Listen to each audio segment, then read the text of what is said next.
Hello, good morning guys. बहुत दिनों के बाद आप लोगों के पास एक वीडियो आने वाला है क्लास 12th का। ये देखिए परागण। परागण मैंने क्लास में पढ़ाया था। परागण मतलब पॉलिनेशन इंग्लिश में। तो परागण किसे कहते हैं, कितने प्रकार का होता है, यहाँ आज हम कुछ क्लियर करेंगे।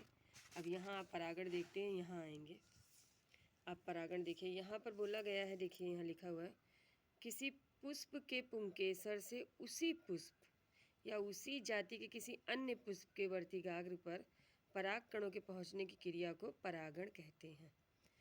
परागण प्राकृतिक अथवा प्रेरित दोनों प्रकार के हो सकते हैं।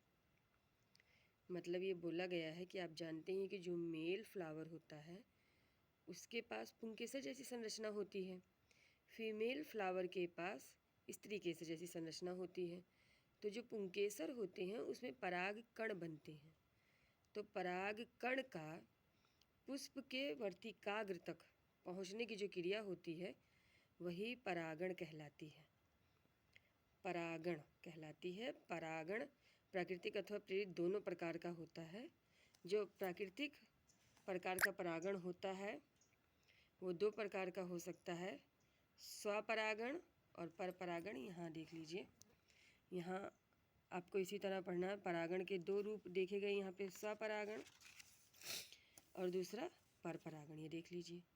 फिर स्वपरागण मैं बताऊंगी अभी डिफिनेशन दूसरे वाले वीडियो में, नहीं तो बहुत लंबा हो जाएगा।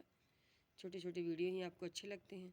तो परपरागण जब आप देखेंगे तो परपरागण के दो माध्यम है, अजैविक माध्यम और जैविक माध्यम। ये टाइप देखिए, ये तो दोनों टाइप थे और ये माध्यम है इनके, अजैविक और जैविक। अजैविक माध्यम भी इसमें दो प्रकार का होता है, वायु परागण ये और जल परागण। अब वायु परागण किस में होता है, मक्के में, मक्का आपने देखा ही है, रूमेक्स में, रूमेक्स भी एक प्लांट का नाम है, चीड़ में। पर ये जल परागण आप देख लीजिए, सेरोटोफिलम में, वेलिस्नेरिया में, हाइड्रिला में। तो इनमें से आप हाइड्रिला आसानी से देख सकते हैं, जल में पाया जाता है। जैविक माध्यम से जो परागण होता है ये भी दो प्रकार का होता है, जंतु परागण, कृत्रिम परागण।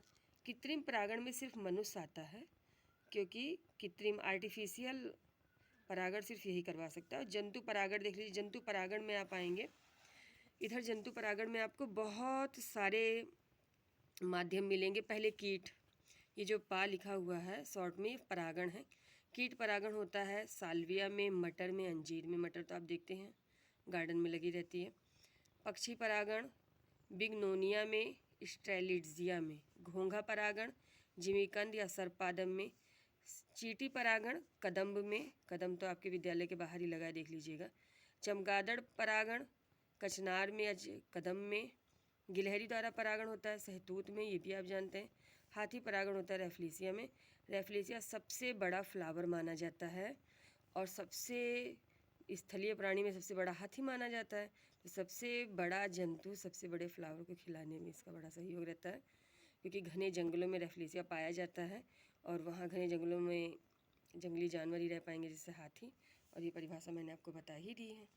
तो ओके, अगर कुछ समझ नहीं आता है तो आप मुझे नोट्स में लिख के बताएं, वो नीचे मुझे कमेंट बॉक्स में लिख के बताएंगे। Okay, thank you class.